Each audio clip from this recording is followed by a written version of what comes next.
এ নওজওয়ানেরা মুরব্বিয়ান গণেরা আল্লাহর ওলি মুজাদ্দিদুজ জামান আমিরুশ শরিয়াত কুতুবুল ইরশাদ মাহিউস সুন্নাহ আমিরুত তরিকাত আলা হযরত দাদা পীর সাহেব কেলা যখন মক্কা শরীফে হজ পাকে গিয়েছিলেন আল্লাহর ওলি মুজাদ্দিদুজ জামান হযরতে আল্লামা আল্লামা রুহুল আমিন রাহমাতুল্লাহ আলাইহিকে সঙ্গে নিয়েছিলেন।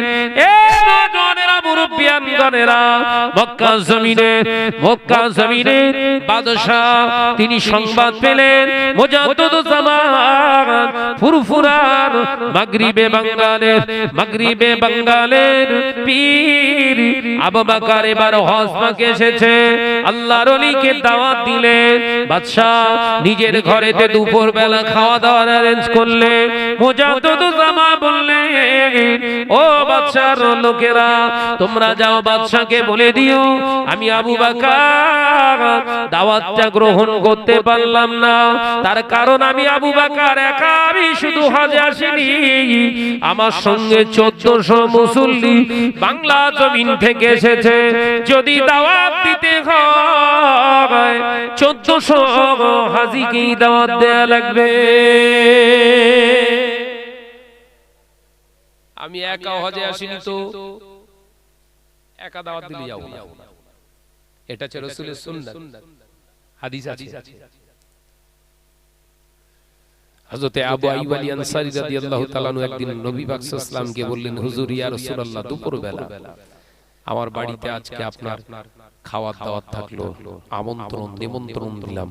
বিশ্বনবী বললেন, এই আমার আবু আইয়ুব আল আনসারী আমি তোমার দাওয়াতটা নিতে পারবো না। কেন ইয়া রাসূলুল্লাহ? আমার কসুর, তুমি সকলের সামনে আমায় দাওয়াত দিলে, আমাকে যদি খাওয়ানোর ইচ্ছা থাকতো গোপনে গোপনে দাওয়াত দিতে পারতে। মসজিদে নববী শরীফে বৈঠকে আমার 80 জন সাহাবী আছে, সবাই আপনার দাওয়াত দেওয়াটা শুনেছে। এর সঙ্গে আমার অনেক আসহাবে সুফফা বসে আছে, খেতে পায় না তারা আজকে এই দাওয়াতের সংবাদটা শুনে ওদের মনটা হু হু করে খাওয়ার আশা জাগবে। আজকে দুপুর বেলা আবু আইয়ুব আল আনসারীর বাড়িতে রাসূলুল্লাহ নিশ্চিত গোশত ভুনা দিয়ে খাচ্ছে, আমি তোমার বাড়িতে গিয়ে খেতে পারবো না। যদি দাওয়াত দিতে হয় তাহলে সকলে দাওয়াত দাও। একবার জোরে বলবেন না? মুজাদ্দিদুজ জামান হাদিস বলেন, আমি একা দাওয়াত দেব না, আমার সঙ্গে 1400 হাজী আছে। কতজন? 1400 হাজী। সবাইকে দাওয়াত দিলে তবে আবু বকর দাওয়াতের গ্যারান্টেড। একবার জোরে বলবেন না? বাদশা মুজাদ্দিদুজ জামানের এই আচরণ দেখে খুশি হয়ে গেছিলেন। জোরে বলুন না সুবহানাল্লাহ। হ্যাঁ সত্যিই আল্লাহ আল্লাহ এই 1400 হাজীকে দাওয়াত দিয়ে দিয়েছিলেন। একবার জোরে বলবেন না? মুজাদ্দিদুজ জামান আমিরুশ শরিয়াত আলা হযরত দাদা পীর সাহেব কিবলা রাহমাতুল্লাহ আলাইহি হুজুর খাওয়া দাওয়া সারলেন সমস্ত হাজীদের নিয়ে। এ নওজওয়ানেরা মুরব্বিয়ান গণেরা সবাই আবেদন করলেন, চলুন মাদ্রাসা সাওলাদিয়ায় চলুন, ওখানে গিয়ে আপনার কাছ থেকে একটু ওয়াজ শুনবো, নসিহত করবেন। মুজাদ্দিদুজ জামান আমিরুশ শরিয়াত আলা হযরত দাদা পীর সাহেব কিবলা রাহমাতুল্লাহ আলাইহি বলেছিলেন, ওয়াজ তো আমি ইনশাআল্লাহ করব, কিন্তু আমার সঙ্গে আসা এই 1400 হাজীর ভিতরে একজন আছে, নাম তার রুহুল আমিন। আমার রুহুল আমিনকে একটু ওয়াজ করার সুযোগ দিন। আল্লামা রুহুল আমিন কেমন ধরনের আলেম ছিল একটু বোঝানোর জন্য বলছি, অসুবিধা হচ্ছে না তো? ভাববেন না কাহিনী ধুনতিস।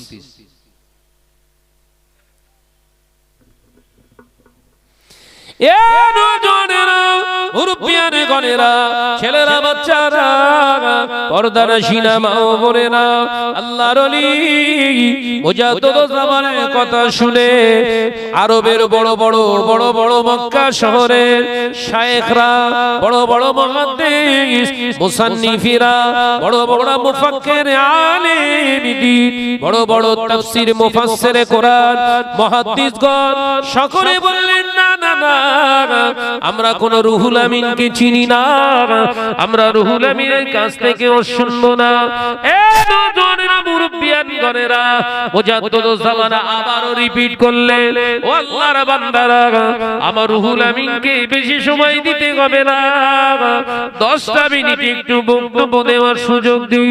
আমার রুহুল আমিন 10 মিনিট ওয়াজ করবে। যদি 10 মিনিট ওয়াজের ভিতরে কোনো ত্রুটি করে, ওয়াজ যদি ভুল করে, আমি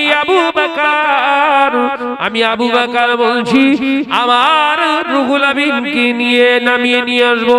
আল্লাহর ওলি কথা তারা ফেলতে পারেনি, বললেন ঠিক আছে, আপনার রুহুল আমিনকে 10টা মিনিট সময় দেব, শর্ত হলো যদি ভুল হাদিস বর্ণনা করে, ভুল তাফসীর করে, আমরা রুহুল আমিনের দিকে তাকাবো না, আমরা ওই সাওলাতিয়ার মেম্বার থেকে হাত ধরে নিচে নামিয়ে দেব।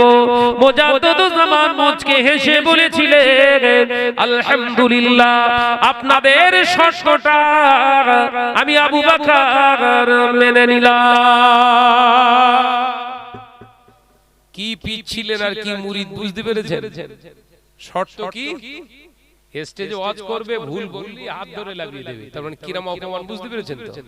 মুজাদ্দিদুজ জামান পীর মুরিদের প্রতি এতটা কনফিডেন্সিং, তিনি বললেন আলহামদুলিল্লাহ, আপনাদের শর্ত মেনে নিলাম। তার মানে মুরিদের প্রতি এতটা অ্যাক্টিভিটিস, আমার রুহুল আমিন ভুল ওয়াজ করবে না। একবার জোরে বলো, যাও বাবু রুহুল আমিন ওয়াজ করো।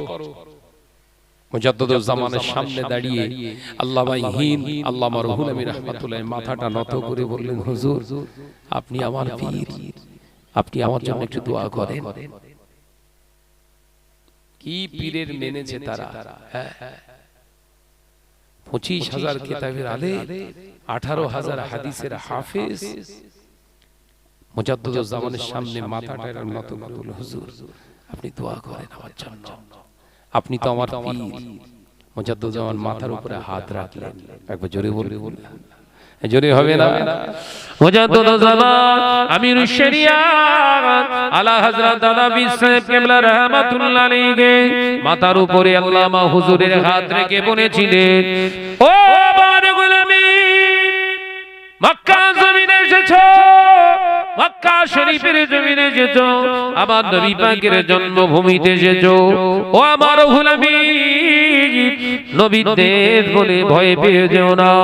যত বড় বড় আলেমে হাক্কানি, বড় বড় বড় বড় হাস্তি বসে আছে, এদের দেখে ভয় পেয়ে যেও না, নবীর দেশ বলে ভয় পেয়ে যেও না।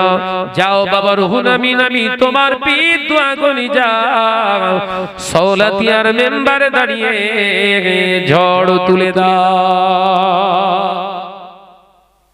যাও নবীর দেশে ঝড় তোলো।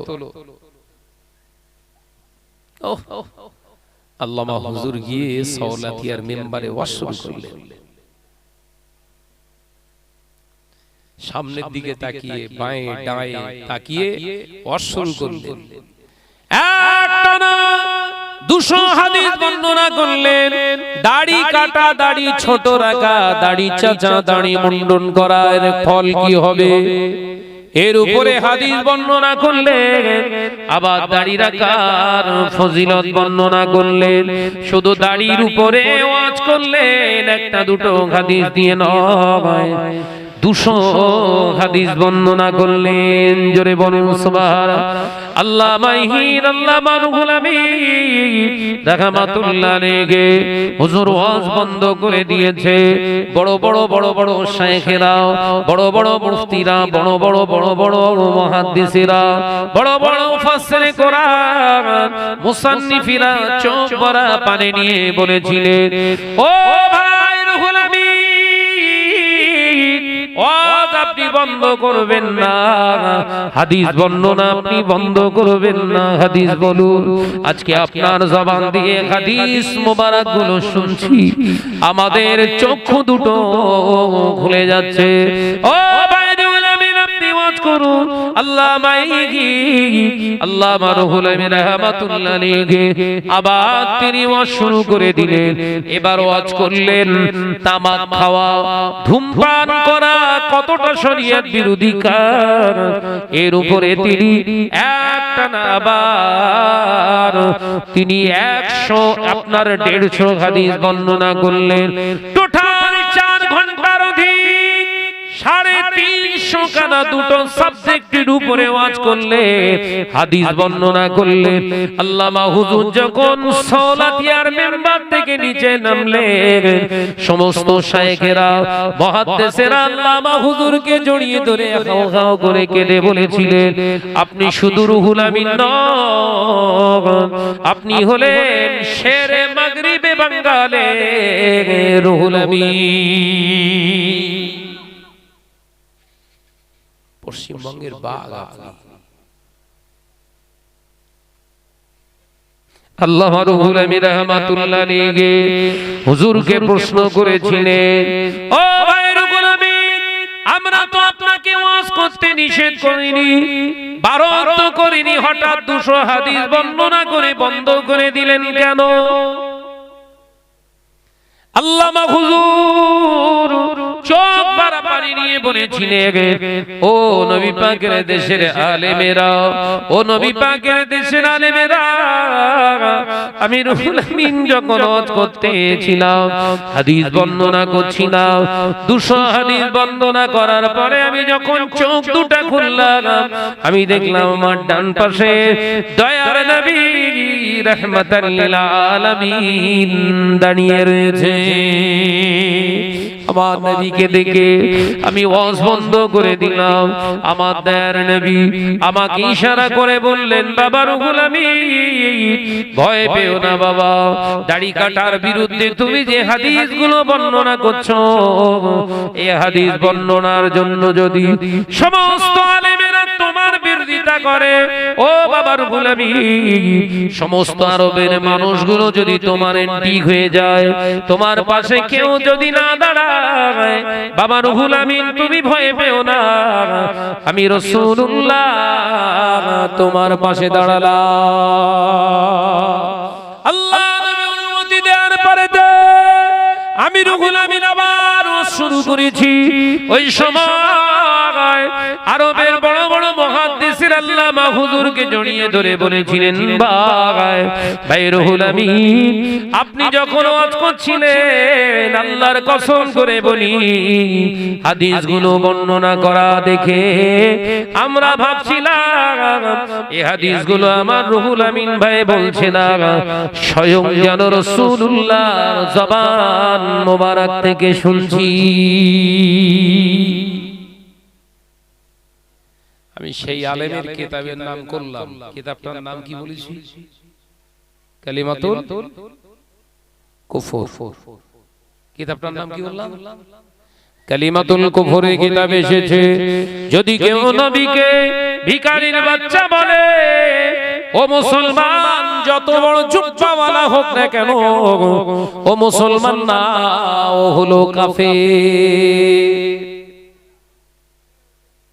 এখানে ছেড়ে দিয়েছিলাম না? তাহলে নামাজ পড়লি শুধু ওলি হওয়া যায় নাকি?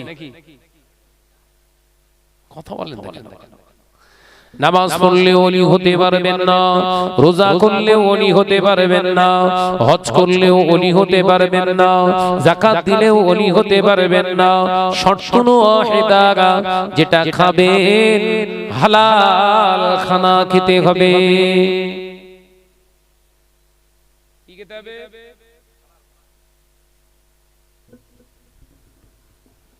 ও ভাইয়েরা, নজনা মুরব্বিয়ানে গনেরা, আলোচনা বুঝুন।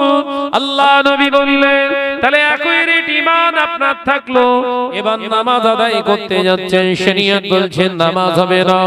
নামাজ আদায় করার দ্বিতীয় শর্ত, প্রথম শর্ত হলো ঈমান, দ্বিতীয় শর্ত হলো আপনি যে শরীরটা নিয়ে ইবাদতে যাচ্ছেন, শরীরটা পাক হওয়া লাগবে। নামাজ আদায় করতে গেলে দ্বিতীয় শর্ত কি? শরীর পাক। আপনি বলছেন ভাইজান আমি পুকুরে গিয়ে 12টা করে ডুব মারি, শরীর আমার পাক। কিংবা আমি সাবারে গোসল করি, 5 মিনিট ধরে ছেড়ে দেই, শরীর আমার পাক। 16 বালতি 18 বালতি করে পানি দিয়ে ধৌত করি, শরীর আমার পাক। আল্লাহ কোরআনে জানিয়ে দিলেন ফাত্তাবিউনি ইহবিবিকুমুল্লাহ, হাবিবের অনুসরণ করা ছাড়া কোনো ইবাদত আমি আল্লাহর কাছে গ্যারান্টি হবে না। আপনার অনুসরণ করা ছাড়া দুনিয়ায় কেউ পবিত্র হতে পারে না। অর্থাৎ নবী যেভাবে গোসল করেছে আপনাকে ওইভাবে গোসল করতে হবে, তবে শরীরটা পাক। স্বামী স্ত্রীর মিলামেশা মহব্বতের মিলন হয়েছে, শরীর থেকে এক ফোঁটা বীর্য নিগৃহীত হয়েছে, গোসল করা ফরজ। গোসলের 3টি ফরজ, 3টি ফরজের 1 নম্বর ফরজ, আপনি গোসল করতে গিয়ে প্রথম আপনার নিশ্চিন্ত হতে হবে শরীরের যে জায়গায়, যে কাপড়ের যে জায়গায় নাপাক লেগে আছে ওই জায়গাটা ভালো করে আপনাকে ধৌত করতে হবে। এই মা বোনেরা, তোমাদের ওয়াজ সর্বনাশ করতেছ, তা ঠিক নেই।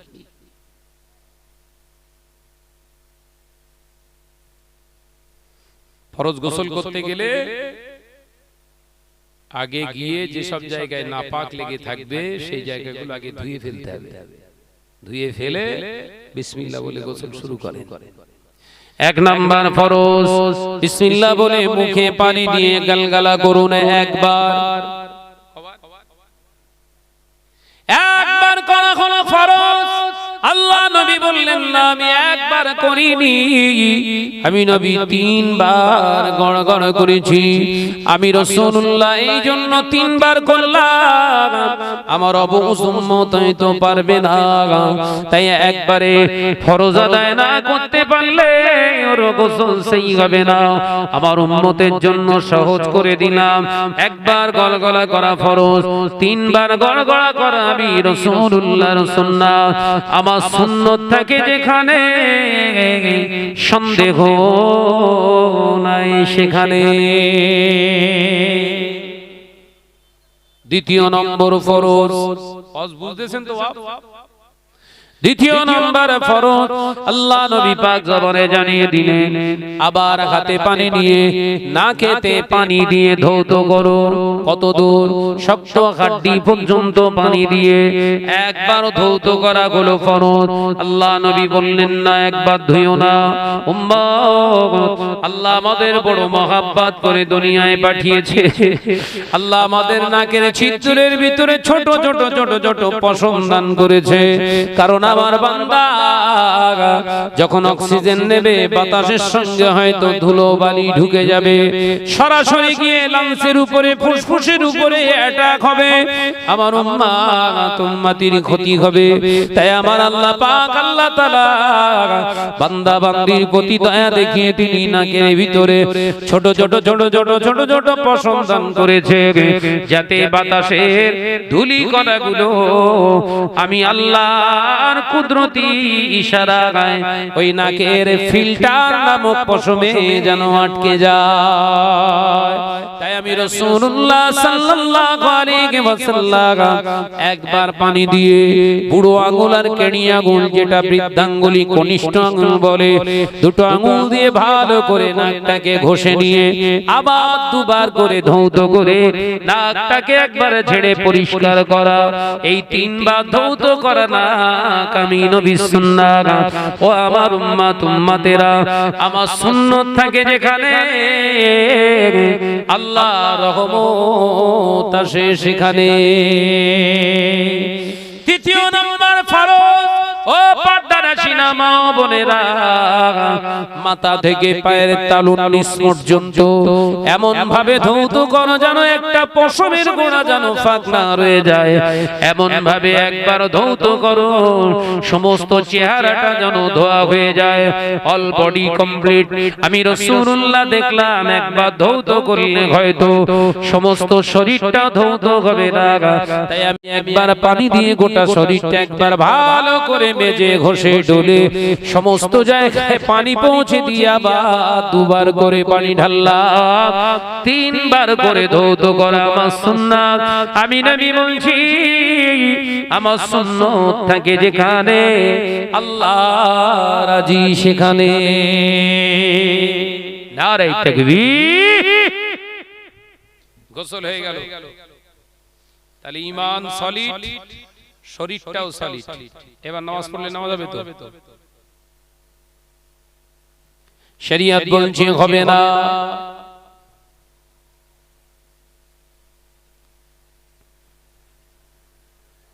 তিন নম্বর শর্ত হলো বান্দা, গায়ে যে পোশাকটা পরে আছিস ওটা পাক হওয়া লাগবে।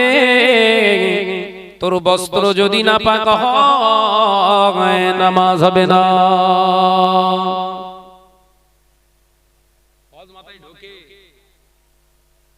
নামাজ বললি নামাজ, বলে হুজুর আমার জামা কাপড় তো পাক আছে, কি করে পাক? না আমার বিবি প্রথম সার্ফ দিয়ে ভালো করে কেচে তিনবার বিসমিল্লাহ বলে নিছড়েছে, তিনবার ধৌত করেছে, তার মানে পাক।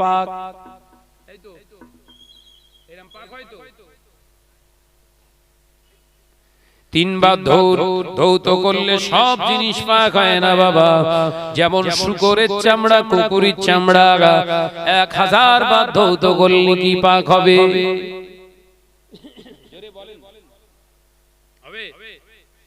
ও নওজওয়ানেরা, ধ্যাতের মুসলমানেরা, যেমন শূকরের চামড়া, কুকুরের চামড়া 1000 বার ধৌত করলে পাক হয় না।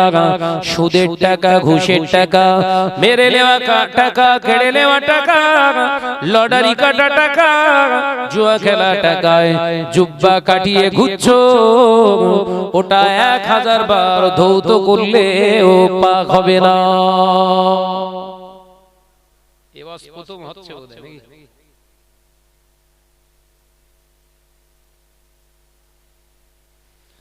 তার মানে আপনারা ওই পর্যন্ত শুনেছিলেন ধুলি পাক হয়, কথা বলছেন না কেন? এইটা জানতেন তো সব জিনিস ধুলি পাক হয় না বাপ। সুদের মালের টাকা জুব্বা, ঝেড়ে নেওয়া মেরে দেওয়া মালের জামা, লটারি কাটে সেই টাকার জুব্বা, লুঙ্গি, পিরা, পায়জামা, বইয়ের শাড়ি, সালোয়ার, ওগুলো 1000 বার ধুলেও জোরে বলে পাক হওয়ার লাইন নেই। পোশাক যখন হচ্ছে না তা ও আর হয়? এতে এক ওদের সব মরে যাবে। জিজ্ঞাসা করা লাগে। সে শুরুতে উঠে বলেছিল, মনে পড়ছে, মার খাচ্ছি কেন? আমি লাইন ক্রস করিনি, সেই লাইনে এসে ঠেকবো। আল্লাহ যেটা হালাল করেছিল সেটা আমাদের কাছে এখন হারামের মতো, আর যেটা হারাম করেছিল সেটা হালালের মতো। ওই জন্য মার খাওয়া হালাল। এইটা শুরু করেছিল না? ও ভাইয়েরা, নওজওয়ানেরা, মুরব্বিয়ানে গণেরা, অর্থাৎ গায়ের পোশাক, লুঙ্গি পরেন, জামা পরেন, শার্ট পরেন, গেঞ্জি পরেন, দামি টুপি পরেন, শরীয়ত ওটা দেখবে না। শরীয়ত দেখবে বান্দা তোর ওটা হালাল অর্থের কিনা। যদি ওটা হালাল অর্থের হয়, আমি আল্লাহ পাককে ভালোবাসি, আমি আল্লাহ পবিত্রকে ভালোবাসি, কারণ আমি আল্লাহ নিজে পাক। জোরে বলুন সুবহানাল্লাহ।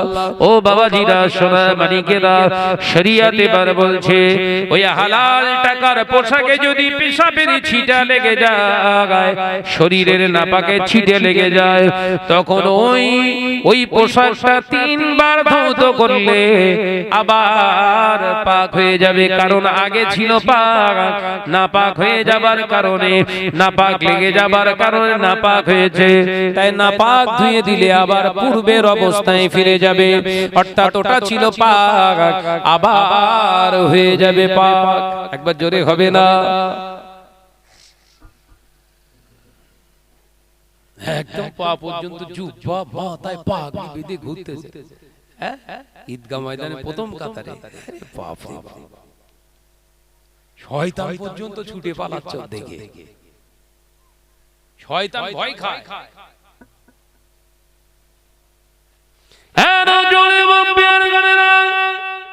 এরপরে নামাজ হবে। ইমান সলিড আছে, দেহ সলিড আছে, কাপড় সলিড আছে, এবার নামাজ আদায় করলে কি নামাজ হবে? হবে তো? শরিয়ত বলছে হবে না। কি সর্বনাশ বলেন!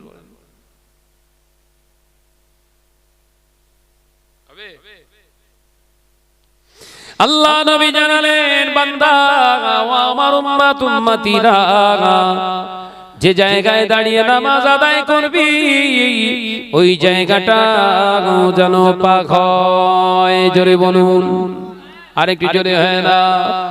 যে নামাজের মুসাল্লায় দাঁড়াবি ওটা যেন পাক হয়। মুসা আলাইহিস সালাতু ওয়াস সালাম আল্লাহর সঙ্গে কথা বলতে গিয়েছিলেন। হযরত নবী মুসা পায়ের জুতোটা পরে তো উপত্যকায় উঠতে চেয়েছিলেন। আল্লাহ বললেন, না মুসা, তুমি আমার নবী হতে পারো, পায়ের জুতো কিন্তু না পাক, জুতো খুলে উপরে ওঠো। একবার জোরে বলবেন,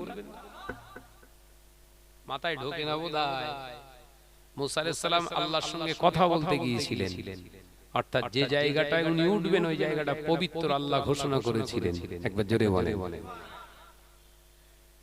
তাহলে আল্লাহর সঙ্গে কথা বলতে গেলে জায়গা পবিত্র দরকার। নামাজ কি আল্লাহর সঙ্গে কথা? তো নামাজ মানেই তো আল্লাহর সঙ্গে কথা। কথা বলছেন না কেন? আল্লাহর সঙ্গে কথা বলতে গেলে শর্ত কি? যে জায়গায় দাঁড়াবে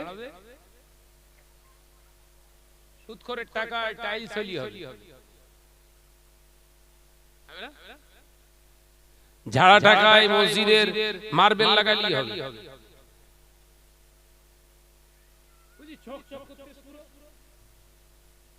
কথা বলে না, কি বলছে?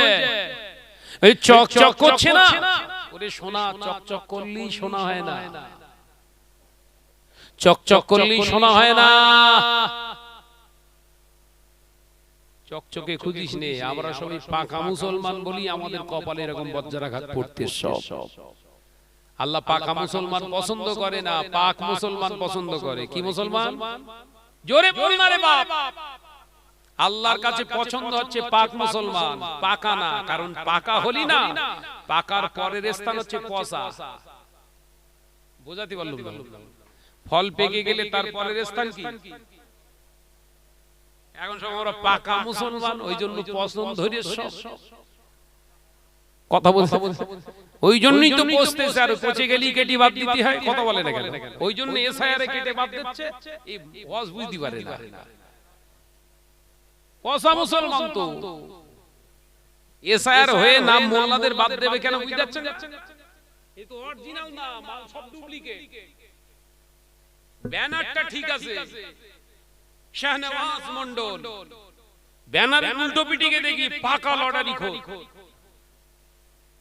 এই পাকা না পচা কি জ্বালা বলে? ব্যানারটা পাকা, ব্যানারের বাইরেটা পাকা, ভেতরটা টোটাল পচা। আল্লাহ আমাদের বোঝার তৌফিক দেন বলুন আমিন।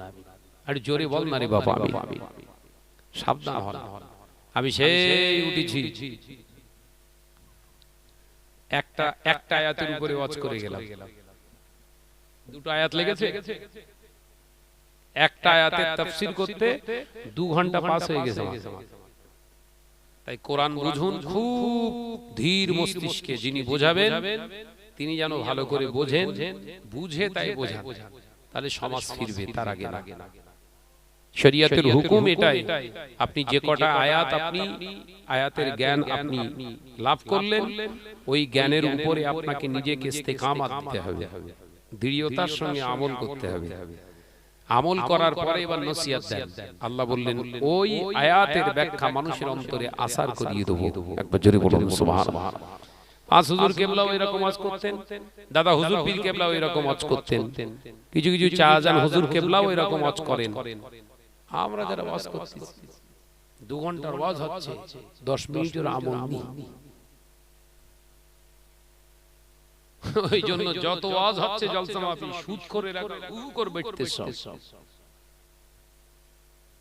বক্তা ওয়াজ করছে, বাবা মিথ্যে কথা বলতে নেই, গুনাহ।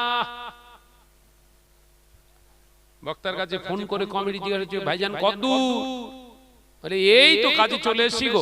কদ্দূর? আছে সেই মালঞ্চ। বলছে এই তো ঘটকপুকুর ঢুকছি। এসে ওয়াজ করবে, বাবা মিথ্যে কথা বলো না, হারাম। সমাজ ফেরবে না, রসাতলে যাবে বাবা। কথা বলে না তো, ওই জন্য হচ্ছে কেন?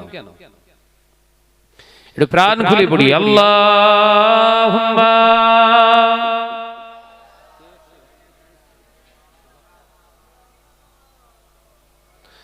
ওয়া আলা আলি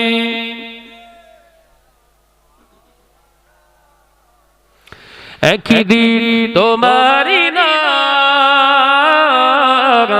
মসজিদে হবে এলান, একদিন তোমারি নাম মসজিদে হবে এলান। তৈরি থেকো, তৈরি রেখো খবরের মাল সামান। জোরে হবে না, আরে কি জোরে হয় না? একদিন তোমারি নাম মসজিদে হবে এলান। আল্লাহুম্মা। এখানে দুজন কারা? এরা ওই রাস্তায় দাঁড়িয়ে গল্প করছে।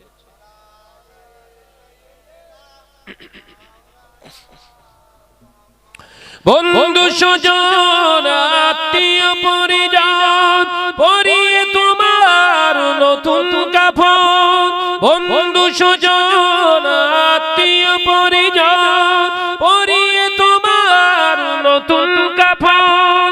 নিয়ে যাবে ওই কবরে, থাকবে না কেউ আপন। একদিন তোমারি নাম মসজিদে হবে এলান, একদিন তোমারি নাম মসজিদে হবে এলান। আল্লাহুম্মা।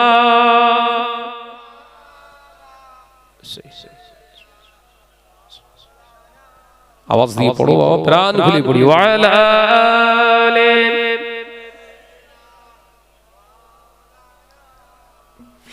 টাকা কড়ি গাড়ি বাড়ি থাকবে না কেউ সঙ্গে তোমার। টাকা কড়ি গাড়ি বাড়ি থাকবে না কেউ সঙ্গে তোমার। থাকবে সেদিন সঙ্গী হয়ে নূর নবীর সুন্নাত। জোরে হবে না, আর কি জোরে হবে না? থাকবে সেদিন সঙ্গী হয়ে নূর নবীর সুন্নাত। একদিন তোমারি নাম মসজিদে হবে এলান, একদিন তোমারি নাম মসজিদে হবে এলান। আল্লাহুম্মা।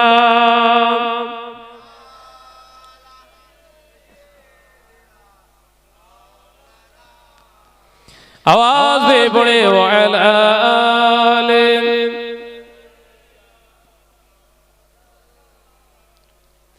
आवाज মুরব্বিয়ান গণেরা, ছেলেরা, বাচ্চারা, পর্দানশীনা মা ও বোনেরা, আল্লাহকে ছাড়া, আল্লাহ জাহান্নামকে ছাড়া আর কাউকে ভয় পেওনি বাবা। ওই ভয়টা আপনার ঈমানের খাতরায় এসে যাবে। এ নওজোয়ানেরা, মুরব্বিয়ান গণেরা, ছেলেরা, বাচ্চারা, পর্দানশীনা মা ও বোনেরা, আল্লাহকে ভয় করে চলুন। পৃথিবীর জমিনে যে কটা দিন আল্লাহ হায়াতে রেখে দিয়েছে, আল্লাহকে ভয় করে চলুন।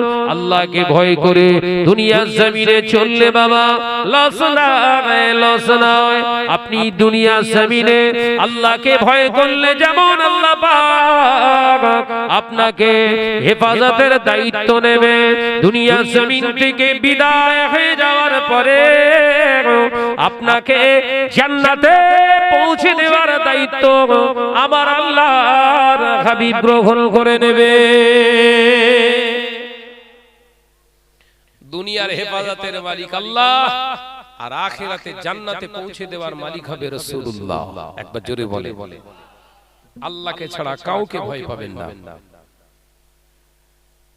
আপনি কারো তো মেরে খাচ্ছেন না, ভয় কিসের? একটাই ভয় থাকবে, আল্লাহর ভয়। ও বেজনেরা, নওজোয়ানেরা, মুরব্বিয়ানে গণেরা, আল্লাহ নবী দয়ার নবী রাহমাতাল লিল আলামিন পাক খবরে জানিয়ে দিলে যখন সুদের কারবারি হয়ে যাবে 6 নম্বর নিয়ামত আল্লাহ আপনার কাছ থেকে উঠিয়ে নেবে। কি সেই নিয়ামত? আল্লাহ নবী পাক খবরে জানিয়ে দিলে আমি রাসূলুল্লাহর মহব্বত, যারা হারামখোর হয়, যারা সুদের কারবারি হয় বাবা, ওদের হৃদয় থেকে আল্লাহর মহব্বতটা উঠে যাবে।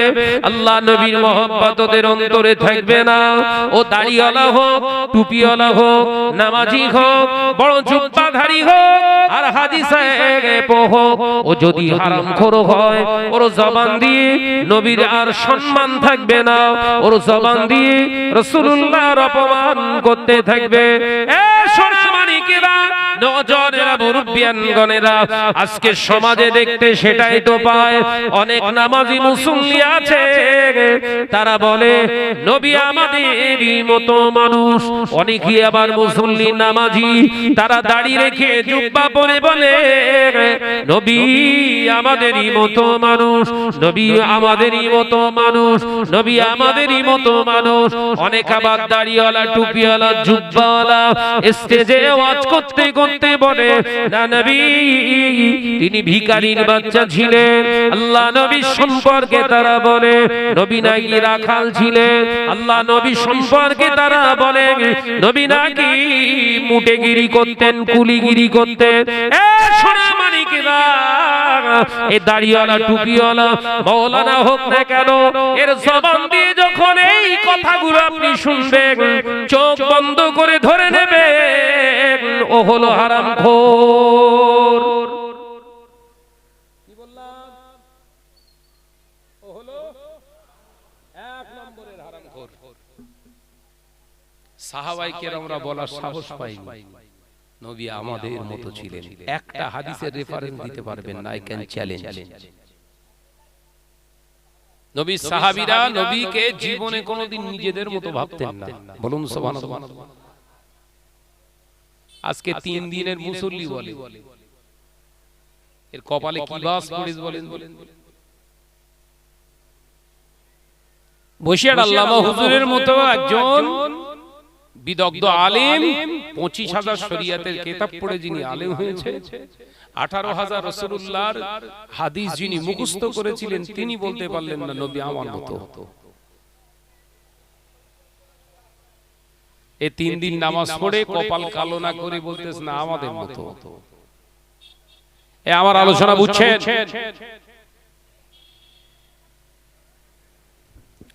এক কথায় চোখ বন্ধ করে ধরে নেবেন, সুদের সঙ্গে রাসূলের সঙ্গে যখন সম্পর্ক নেই, রাসূলকে নিয়ে যখন তাহিন করছেন, রাসূলের সম্মানকে ছোট করছেন, একদম চোখ বন্ধ করে ধরে নেবেন ওই মুসল্লি মৌলী সাহেবের সঙ্গে সুদের সঙ্গে ভালো সম্পর্ক আছে।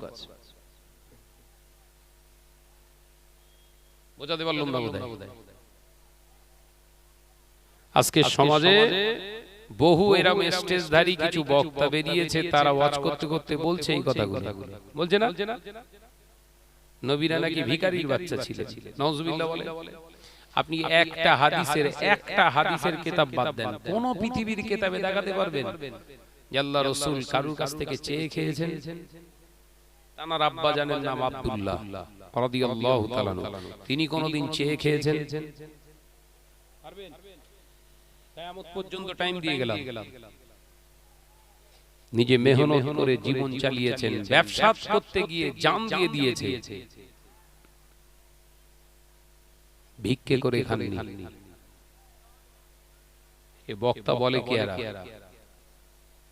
বশির আল্লামা হুজুর ওই জন্য সব চিন্তা ভাবনা, আল্লাহওয়ালা আলেম ছিলেন তো কিতাব লিখে গেছেন, কালিমাতুল কুফর বলে একটি কিতাব। কিতাবটার নাম কি বললাম? কালিমাতুল কুফর। থাকলে কিনে পড়বেন, বাংলায়। হুজুর লিখেছেন যারা নবীকে ভিখারির বাচ্চা বলে ভাবে, অন্তরে এই বিশ্বাসটা করে, সঙ্গে সঙ্গে সে কাফের হয়ে যাবে। কে লিখছে? 25,000 কিতাবে আলেম, 18,000 হাদিস যিনি মুখস্থ করেছিলেন, সে হাদিসে হাফেজ, তিনি কিতাবে লিখলেন। আল্লাহ পাক আমাদের সকলকে বোঝার তৌফিক দেন, বলুন আমিন। আমি আপনাদের থেকে আলবিদা নেব। আসুন যাওয়ার আগে বিশ্ব নবীর উপর একটু সালাতু সালাম জানাবো, হুজুরের উপর একটু সালাম জানাবো। ইয়া নবী সালাম।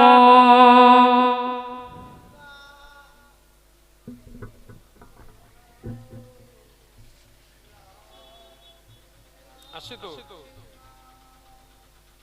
আসসালামু আলাইকুম।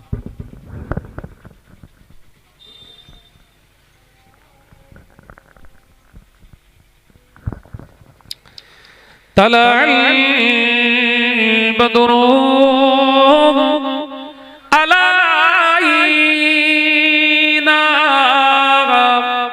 من ثنيات الوداع وجب الشكر علينا ما دعا لله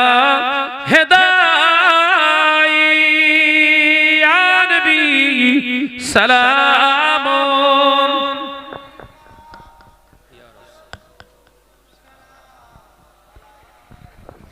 يا حبيبي سلام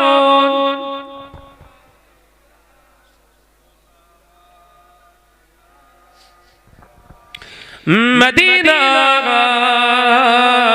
بلبل أتومي صاحب কোরআন যে তুমি না এলে এ দুনিয়া আধারে ডুবি তো সবই। ইয়া নবী সালাম ইয়া রাসূল يا حبيبي سلام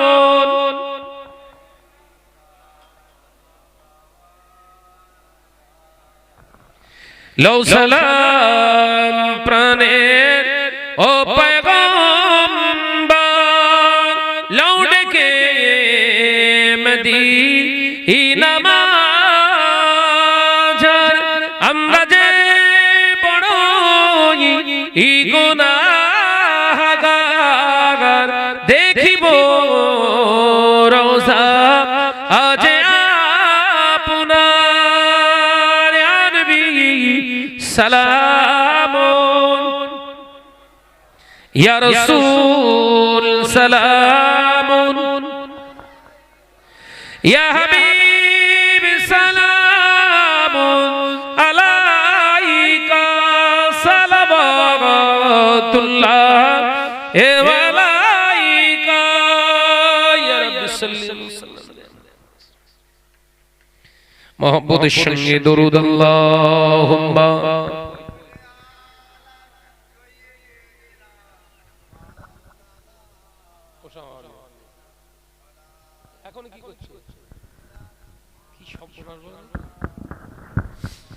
একটু মহব্বতের সঙ্গে দরুদ আল্লাহুম্মা সাল্লি আলা,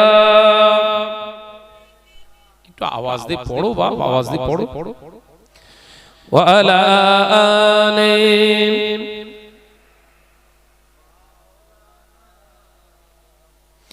আল্লাহ আল্লাহ আল্লাহ আল্লাহ আল্লাহ আল্লাহ সুবহানাল্লাহ, আল্লাহ আল্লাহ আল্লাহ আল্লাহ আল্লাহ সুবহানাল্লাহ।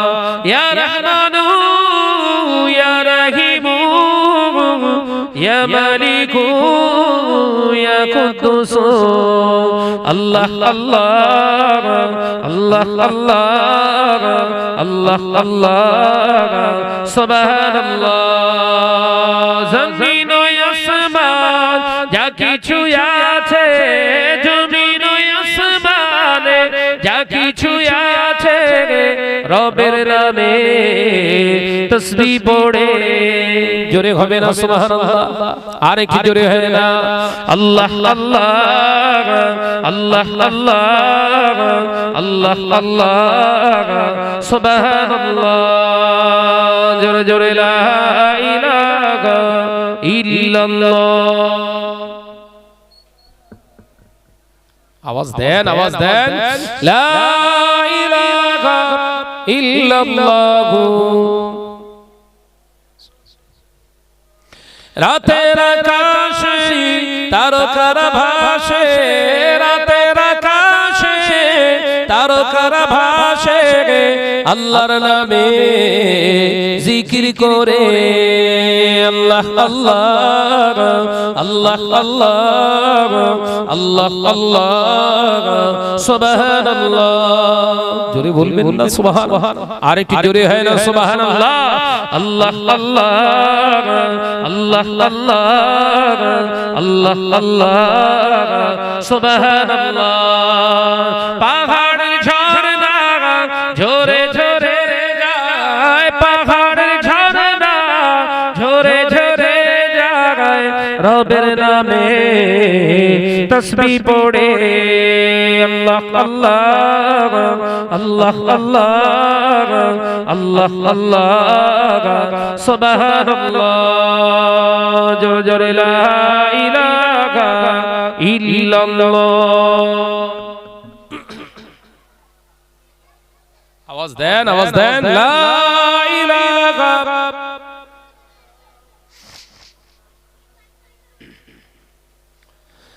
ভোরের আকাশে পাখিরা যে ডাকে, ভোরের আকাশে পাখিরা যে ডাকে, আল্লাহর নামে তাসবিহ পড়ে, আল্লাহ আল্লাহ আল্লাহ আল্লাহ আল্লাহ আল্লাহ সুবহানাল্লাহ। জোরে হবে না সুবহানাল্লাহ, আর একটু জোরে হয় না সুবহানাল্লাহ, আল্লাহ আল্লাহ আল্লাহ আল্লাহ আল্লাহ আল্লাহ সুবহানাল্লাহ। ইয়া রহমানু ইয়া রহিমু ইয়া মালিকু ইয়া কুদ্দুস, আল্লাহ আল্লাহ আল্লাহ আল্লাহ আল্লাহ আল্লাহ সুবহানাল্লাহ, জোরে জোরে লা ইলাহা ইল্লাল্লাহ। পড়েন বাবা, পড়েন পড়েন পড়েন, লা ইলাহা ইল্লাল্লাহ। আমার সোনার চাঁদ মানিকেরা, আলোচনা করতে করতে আল্লাহ পাক যতটুকু আলোচনা করালেন, বক্তা শ্রোতা ভাইকে আল্লাহ আমল করার তৌফিক দেন, বলুন আল্লাহুম্মা আমিন। আরো জোরে বলি আল্লাহুম্মা আমিন। দুনিয়া জমিনে হায়াতে আছেন যে আল্লাহর দয়ায়, ওই আল্লাহকে ভয় করে চলো। আল্লাহ আমাদের সকলকে খাউফি ইলাহি অন্তরে রেখে দুনিয়ার বুকে বেঁচে থাকার আল্লাহ তৌফিক দেন, বলুন আল্লাহুম্মা আমিন। আর জোরে বলি আল্লাহুম্মা আমিন। আমার নওজওয়ানেরা, যুবকেরা, মুজাদ্দিদুজ জামান দাদা পীর সাহেব কিবলা রাহমাতুল্লাহ আলাইহি ওসিয়াতনামা অনুযায়ী জীবন যাপন করুন। দুনিয়ার জমিনে বহু আলেম ওলামা ওয়াইজিন বেরিয়েছে, তাদের কথায় আকৃষ্ট না হয়ে মুজাদ্দিদুজ জামানের নীতি কথার দিকে খেয়াল করে চলো। কথা বুঝতে পেরেছেন? আল্লাহ পাক আমাদের সকলকে মুজাদ্দিদুজ জামানের দামান ধরে কিয়ামতের কঠিন দিনে আল্লাহ পাক যেন হুজুরের খাঁটি উম্মতের কাতারে আল্লাহ দাঁড় করানোর আল্লাহ তৌফিক দেন, বলি আল্লাহুম্মা আমিন। জোরে বলি আল্লাহুম্মা আমিন। আমার ভাই এসে ওয়াজ নসিহত করবে জনাব হযরত মাওলানা ভাই মফিজুল ইসলাম ওরফে খোকা মাওলানা। কথা বুঝতে পেরেছেন?